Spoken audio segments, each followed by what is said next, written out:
Hay ciudades que te eligen antes de que tú las elijas a ellas.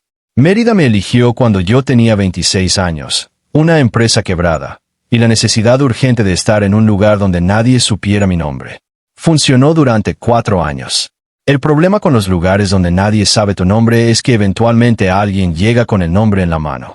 La llamada llegó un martes por la mañana, mientras yo estaba en el mercado Lucas de Gálvez comprando mangos y tratando de decidir si el calor de octubre en Mérida era tolerable o simplemente inevitable. Número desconocido. Guadalajara. Lo dejé sonar. Sonó de nuevo. Contesté porque los números de Guadalajara con esa insistencia generalmente tienen algo que decir. ¿Nico Vega? Dijo la voz. Mujer, profesional, el tono de alguien que hace estas llamadas seguido. Depende de para qué, dije. Pausa breve. No esperaba esa respuesta. Bien. Yo tampoco esperaba lo que siguió. Capítulo 1. El estudio que fue. Lo que hay que entender primero. Para entender por qué un número de Guadalajara me hizo dudar antes de contestar, hay que entender lo que pasó hace 4 años. A los 26 tenía una empresa. Vega Studio. Diseño UX y desarrollo de producto digital. 5 personas. Oficina en la colonia Nápoles. Clientes que llegaban por recomendación porque el trabajo era bueno y yo era el tipo de fundador que prefería que el trabajo hablara antes que el marketing. Era ingenuo. Eso también hay que decirlo.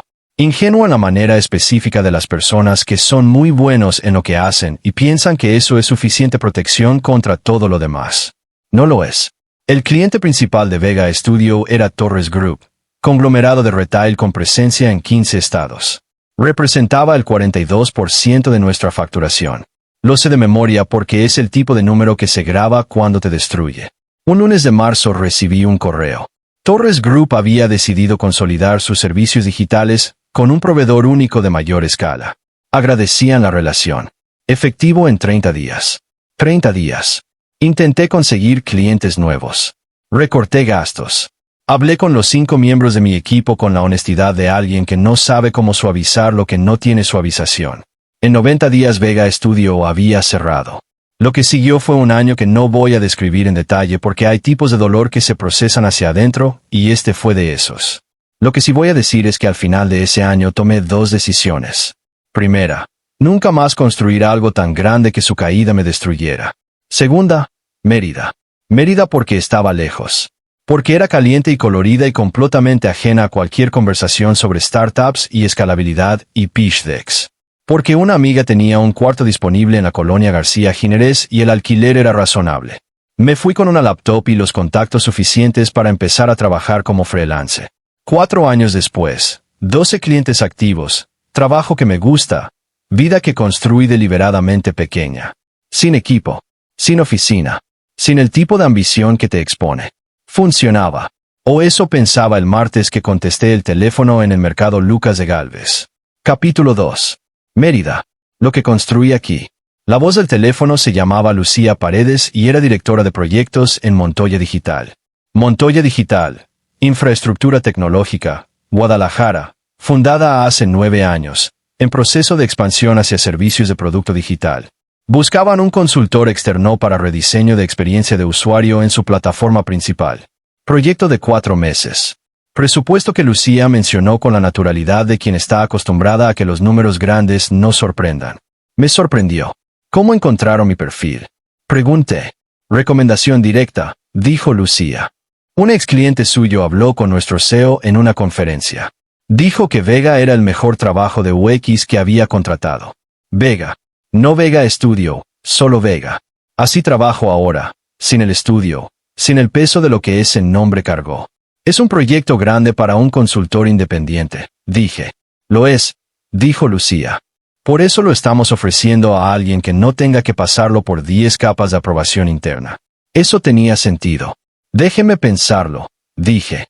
Por supuesto. ¿Cuánto tiempo necesita? Miré los mangos en mi mano. Un día, dije. Colgué. Caminé de regreso a mi departamento en la García Ginerés con los mangos y la propuesta procesándose en paralelo.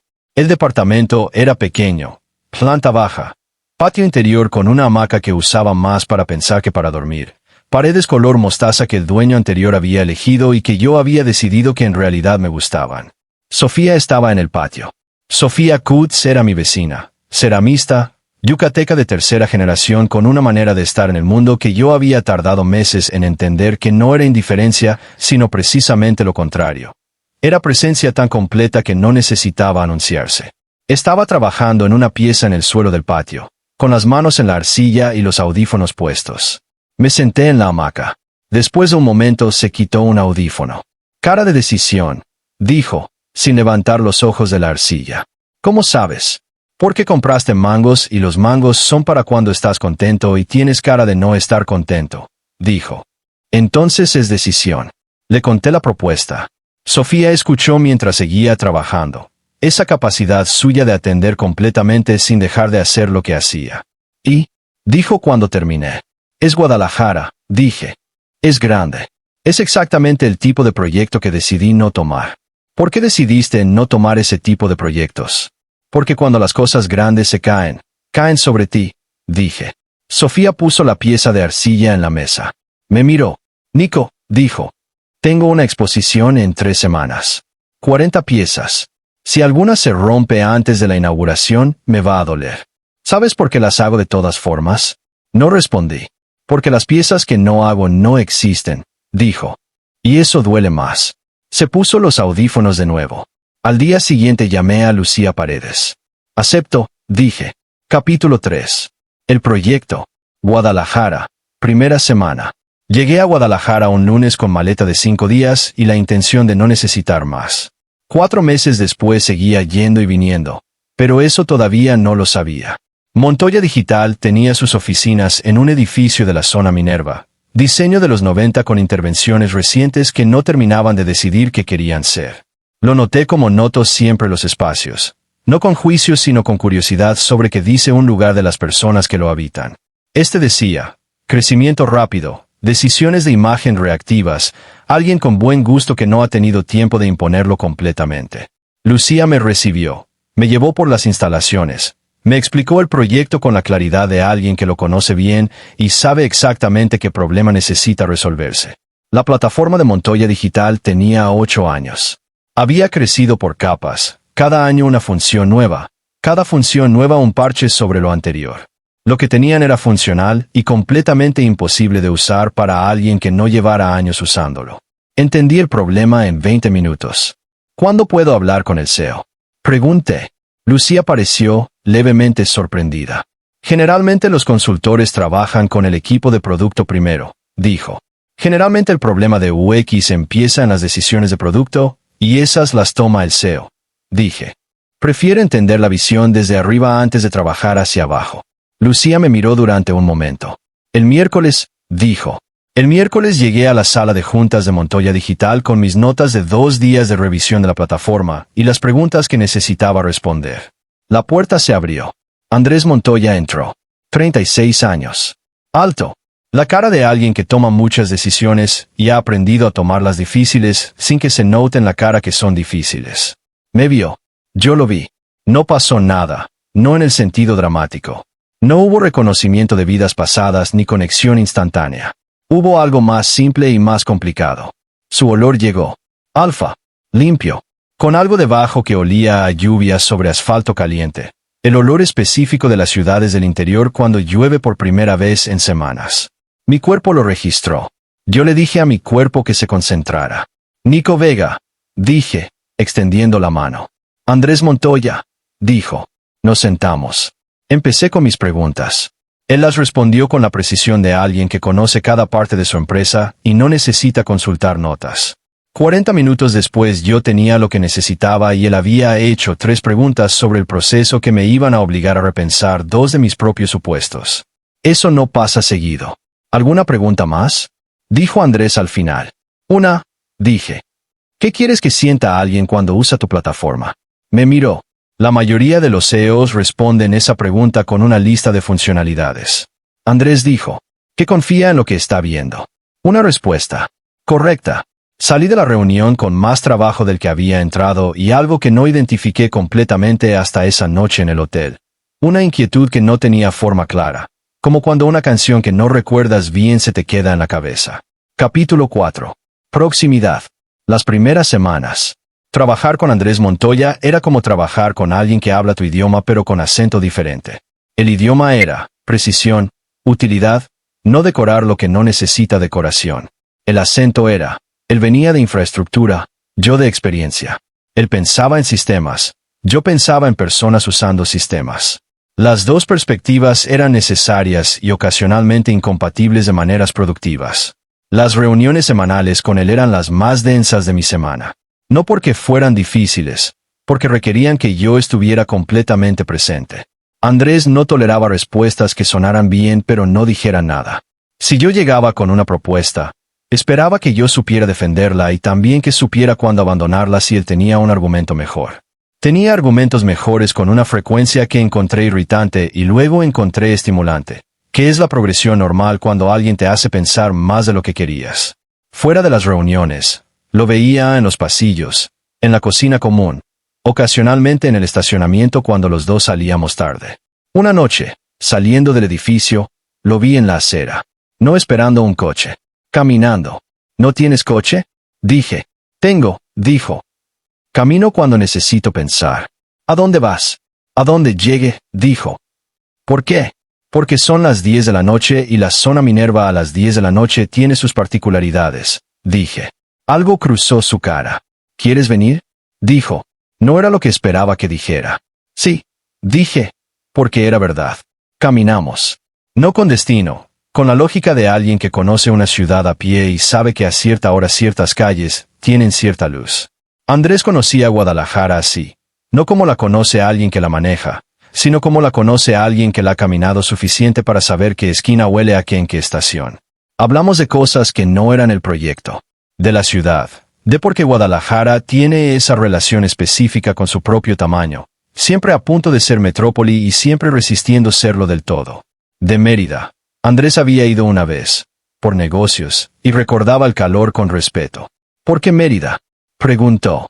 Porque estaba lejos, dije. La verdad más simple. ¿De qué? Pausa. De algo que no quería seguir viendo de cerca, dije. Andrés asintió. No preguntó más.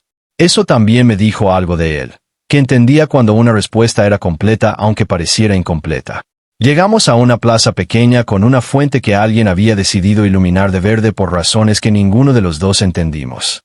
Nos sentamos en una banca. El silencio de Guadalajara a las 11 de la noche, diferente al silencio de Mérida, más denso, más urbano. ¿Por qué diseño de experiencia? Preguntó Andrés. Porque me importa cómo se sienten las personas, dije. Y resulta que eso tiene aplicación comercial. ¿Siempre trabajaste solo? La pregunta llegó simple. Tardé un momento. No siempre, dije. Andrés me miró. No presionó. Regresamos al hotel caminando. Esa noche, en el cuarto, la inquietud que había sentido desde la primera reunión tenía ya más forma. Todavía no tenía nombre. Pero ya era algo. Capítulo 5. Lo que Sofía dijo. Una llamada de Mérida. Sofía llamó un domingo. Era el mes 2 de proyecto. Yo estaba en Guadalajara, en el departamento que había rentado para quedarme semanas completas porque ir y venir cada semana era ineficiente y yo soy el tipo de persona que eventualmente acepta lo que es eficiente aunque no lo quiera admitir. ¿Cómo va? Preguntó Sofía. Bien, dije. El proyecto va bien. No te pregunté por el proyecto.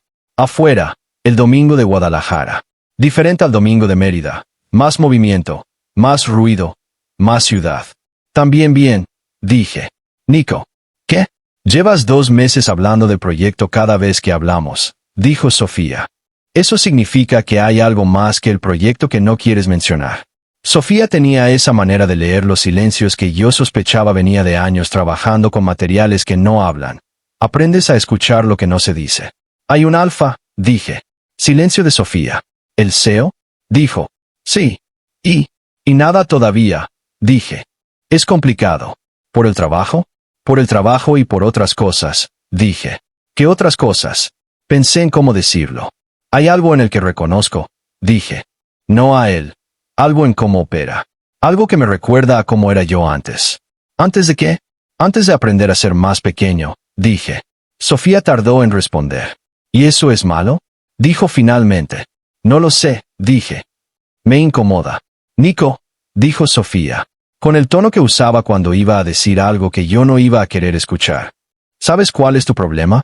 Tengo varios. ¿Cuál específicamente? ¿Qué confundes ser más pequeño con ser más seguro? Dijo. Y no son lo mismo. No respondí. Yo terminé una exposición el año pasado, dijo.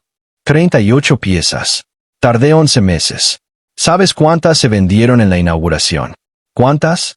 4, dijo. Y al día siguiente empecé las siguientes. No porque no me doliera.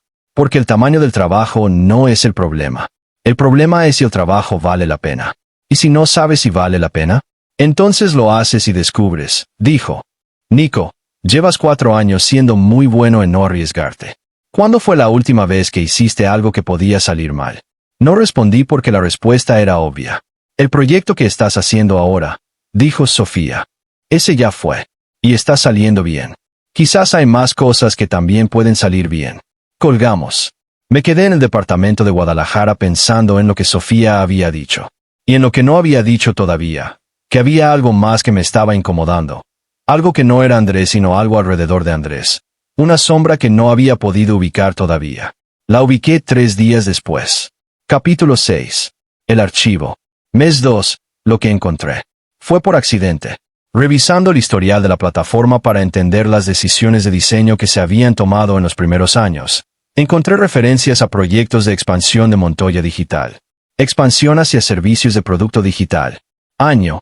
Hace 4 años. Primer cliente grande en esa expansión, Torres Group. Me quedé quieto frente a la pantalla. Torres Group. El mismo Torres Group que había sido el cliente principal de Vega Studio. El mismo Torres Group cuya decisión de consolidar proveedores había cerrado mi empresa. Seguí leyendo. Los documentos no eran confidenciales. Eran materiales de historia de empresa que Lucía me había dado acceso para entender el contexto del proyecto. Lo que encontré no fue un documento que dijera, Montoya Digital recomendó a Torres Group cambiar de proveedor. Lo que encontré fue una presentación de hace 4 años, propuesta de Montoya Digital a Torres Group para convertirse en su proveedor de infraestructura tecnológica. En la sección de ventajas competitivas, una línea. Consolidación de servicios digitales bajo un proveedor único. Eliminación de proveedores secundarios. Reducción de costos operativos del 23%. Proveedores secundarios. Yo era un proveedor secundario. Cerré la laptop. Me quedé en la silla de la sala de trabajo del departamento durante un tiempo que no me di. Andrés Montoya no había cerrado Vega Studio. Andrés Montoya había hecho una propuesta de negocio que tenía sentido para su empresa. Torres Group había tomado la decisión. Y esa decisión había tenido consecuencias que Andrés probablemente nunca había pensado ¿por qué pensaría en los proveedores secundarios de su cliente? Eso era lo racional. Lo racional y lo que sentía en ese momento eran 2 cosas completamente distintas. Lo que sentía en ese momento era esto. 4 años de Mérida. 4 años de construir algo deliberadamente pequeño para que no pudiera destruirme. 4 años de responder preguntas sobre por qué trabajaba solo con respuestas que sonaban a elección cuando eran cicatriz. Y el hombre que sin saberlo había empujado el primer dominó estaba en un edificio a 12 minutos. Tomé el teléfono. Lo puse en la mesa. Lo tomé de nuevo. Llamé a Sofía. Encontré algo, dije cuando contestó. ¿Qué encontraste? Se lo dije. Sofía escuchó. ¿Qué vas a hacer? Preguntó cuando terminé.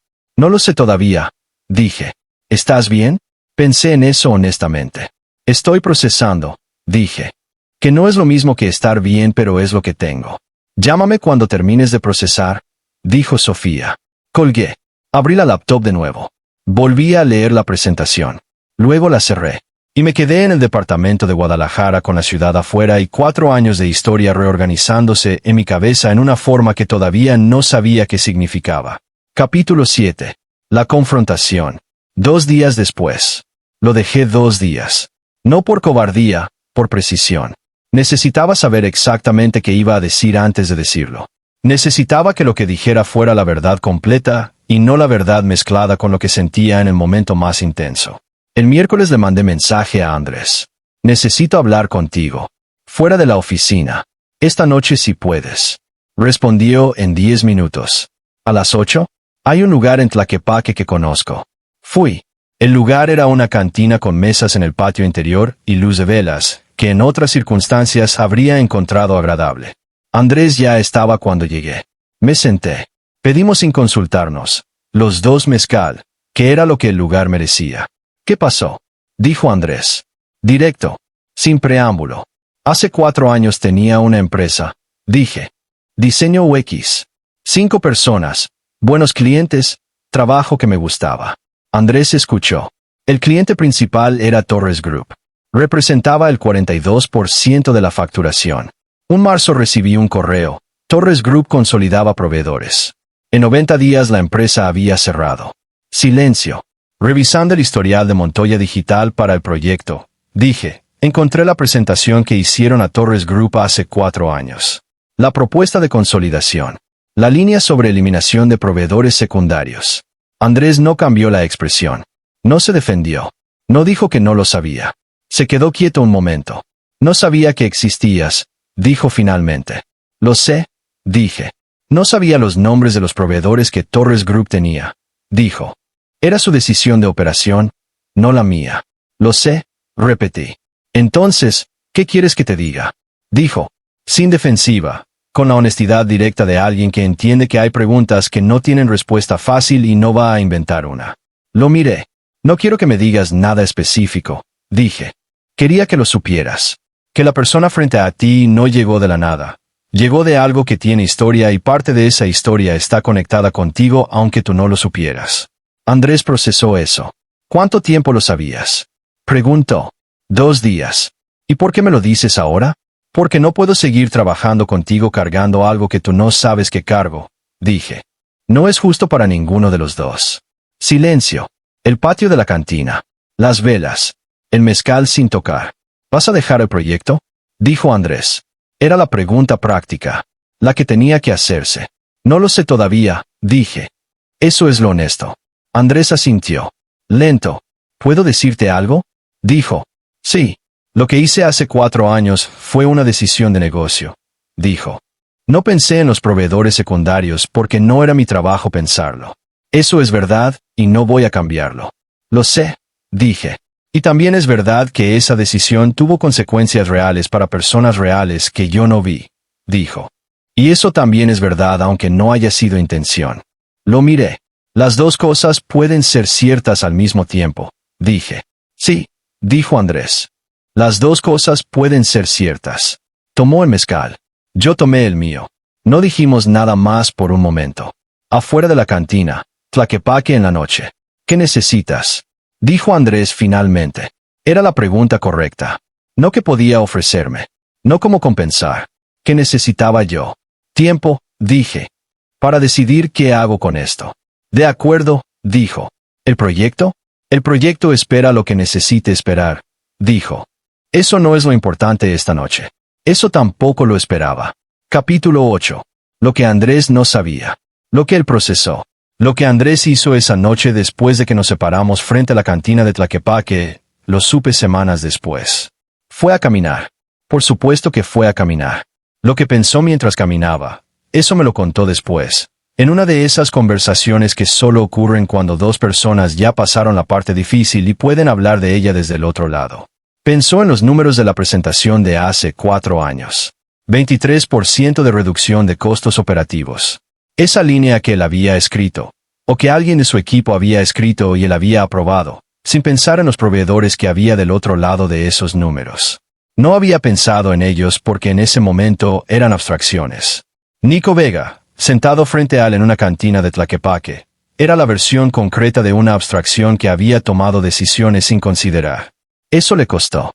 No en el sentido de culpa paralizante. Andrés no era el tipo de persona que se paralizaba. En el sentido de información que reorganiza la manera en que ves tus propias decisiones. Había tomado decisiones correctas para su empresa que tenían costos que él no había calculado porque no los había buscado. Eso no era malicia. Era un punto ciego. Y los puntos ciegos, pensó mientras caminaba por Guadalajara esa noche, son más peligrosos que la malicia porque la malicia al menos se puede identificar. Lo que sí sabía, lo que había sabido desde la primera semana del proyecto aunque no lo hubiera formulado así, era esto. Nico Vega era el consultor más honesto con el que había trabajado en años. No porque dijera lo que Andrés quería escuchar, sino exactamente porque no lo hacía. Eso era raro. Y lo que había sentido desde la primera reunión, ese registro que no había querido nombrar todavía, se había vuelto más complicado esa noche pero no había desaparecido. Había que ver qué hacía Nico con lo que tenía. Y esperar. Capítulo 9. El costo. Los días que siguieron. Me tomó 5 días. 5 días de Guadalajara, sin ir a las oficinas de Montoya Digital, trabajando desde el departamento en lo que podía avanzar solo, procesando lo que tenía. No era rabia lo que procesaba. Eso me sorprendió de mí mismo. Esperaba rabia. Había tenido rabia hace 4 años, la rabia limpia y directa de alguien a quien le quitan algo que construyó. Esa rabia ya se había procesado en Mérida, en los meses difíciles, en las noches que no voy a describir en detalle. Lo que procesaba ahora era más complicado. Era esto. Durante 4 años había vivido con una narrativa cómoda sobre por qué me había ido a Mérida y por qué había construido algo pequeño. La narrativa decía, aprendí. Aprendí que las cosas grandes se caen. Aprendí a no exponerme. Esa narrativa era verdad. También entendí en esos 5 días, una manera de no tener que hacerme una pregunta más difícil. ¿Cuándo dejé de ser el que fundó Vega Studio y me convertí en alguien que activamente evitaba hacerlo? No era la misma pregunta. Sobrevivir a algo no significa que la manera en que sobreviviste sea la manera en que quieres vivir el resto. Llamé a Sofía el 4.º día. ¿Cómo estás? Dijo. Estoy haciendo una pregunta que no quería hacer. Dije. ¿Cuál? Si lo que construí en Mérida fue porque quería eso o porque tenía miedo de querer otra cosa. Dije. Sofía tardó. ¿Y? Dijo. Y creo que fue las 2 cosas, dije. Al principio fue miedo. Después se convirtió en algo que sí quería. Pero hay una parte que lleva tiempo callada, que quiere más. ¿Más qué? No lo sé exactamente, dije. Pero más. Sofía dijo. Nico, ¿sabes cuándo supe que la cerámica era lo mío? ¿Cuándo? Cuando rompí 20 piezas en un mes y seguí. Dijo. No porque no me importara. Porque me importaba más seguir que protegerme de romper. Guardé eso. El 5.º día, le mandé mensaje a Andrés.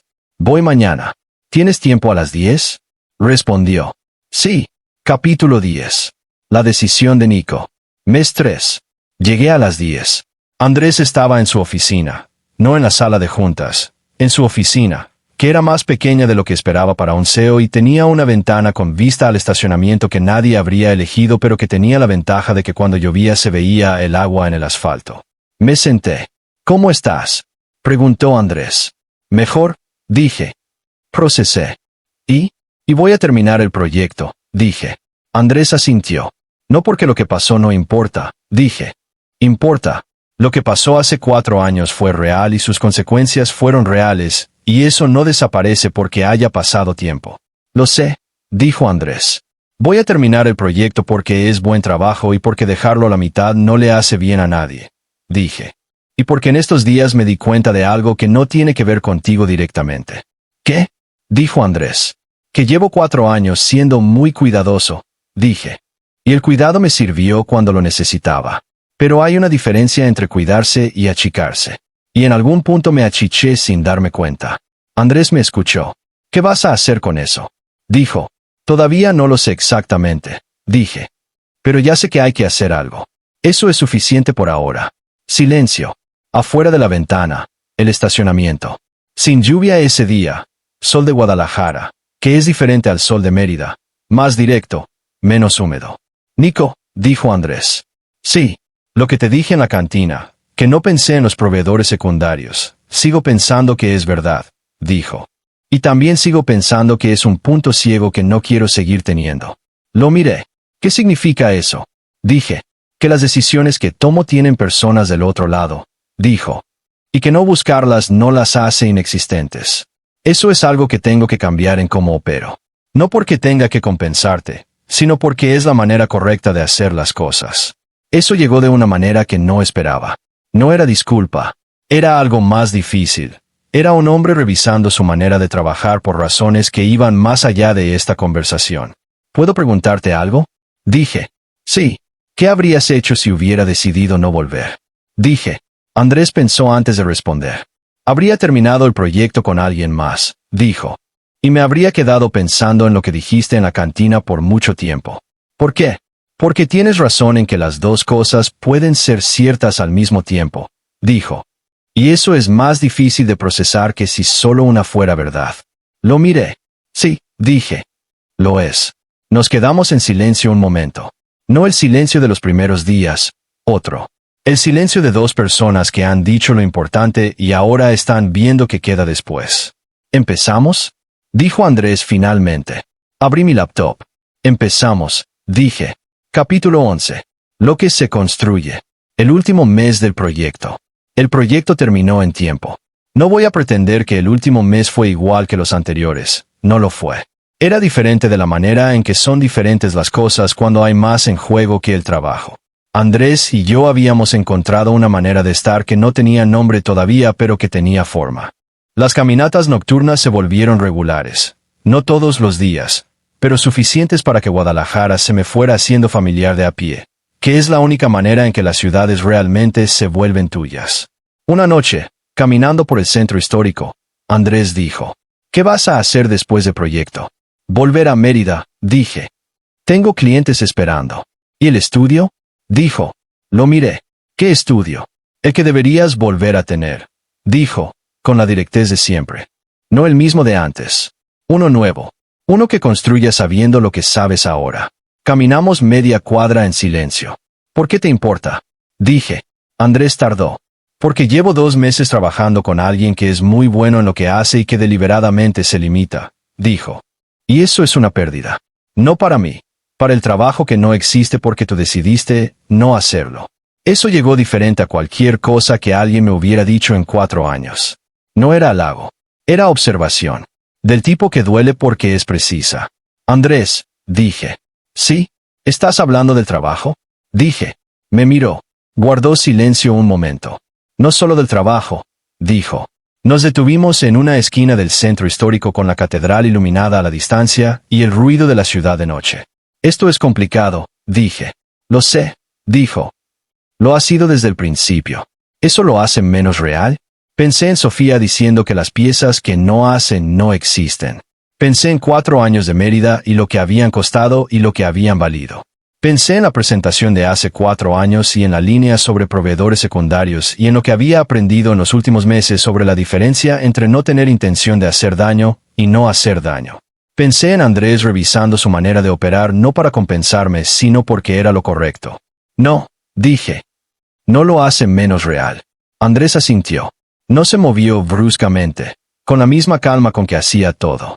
Un paso hacia mí en esa esquina del centro histórico de Guadalajara. ¿Qué sigue? Dije. Lo que quieras que siga, dijo. Eso da miedo, dije. Lo sé, dijo. ¿Lo hacemos de todas formas? Lo miré. La catedral iluminada. El ruido de la ciudad. La pregunta entre nosotros. Sí, dije. Lo hacemos de todas formas. Epílogo. 6 meses después. Vega Studio volvió a existir. No el mismo. Uno nuevo. Con ese nombre porque el nombre era mío y porque rendírselo a lo que pasó hace 4 años era darle más poder del que merecía. 2 personas en nómina. Oficina pequeña en la colonia Condesa. Buena luz. Renta razonable. Una planta en la ventana que traje de Mérida y que sobrevivió el viaje con una resiliencia que tomé como señal. Los primeros clientes llegaron de recomendación. El segundo proyecto grande llegó de Montoya Digital. Andrés quería expandir la plataforma y prefería trabajar con alguien que ya conocía el sistema. Eso también era complicado. Lo manejamos. Sofía vino a la Ciudad de México en marzo para una exposición. 28 piezas esta vez, todas vendidas antes de que terminara el primer día. Cenamos los 3, ella, Andrés y yo, en un lugar de la Roma Norte que Sofía eligió porque conocía al dueño y el mezcal era del que no te arrepientes al día siguiente. En algún momento de la noche, Sofía y Andrés tuvieron una conversación sobre cerámica y arquitectura de sistemas que duró 40 minutos y de la que yo fui testigo con la satisfacción de ver a 2 personas que piensan bien encontrarse. Cuando Sofía fue al baño, Andrés me miró. Tu amiga es extraordinaria, dijo. Lo sé, dije. Lleva años siéndolo y apenas te enteraste. ¿Cuándo me ibas a presentar? Cuando el momento fuera el correcto, dije. ¿Y cuándo es el momento correcto? Cuando hay mezcal y las 2 personas tienen algo que decirse, dije. Esta noche era el momento correcto. Andrés me miró con algo que reconocí. Era lo mismo que yo sentía. La satisfacción quieta de las cosas que llegaron por el camino largo y por eso pesan diferente. Sofía regresó. Pedimos otra ronda. Afuera, la Roma Norte de noche. El ruido ordinario de la ciudad que sigue siendo la ciudad independientemente de lo que pase dentro de los restaurantes y departamentos y estudios pequeños donde las personas construyen sus vidas. 4 años antes me había ido de esta ciudad con una empresa cerrada y la convicción de que grande era peligroso. Tenía razón en que grande tiene riesgos. Estaba equivocado en que eso era razón suficiente para no hacerlo. Vega Studio tenía 2 personas y una planta de Mérida en la ventana. Era suficientemente grande para importar. Era suficientemente mío para valer el riesgo. Eso era suficiente. Por ahora y probablemente por mucho tiempo más.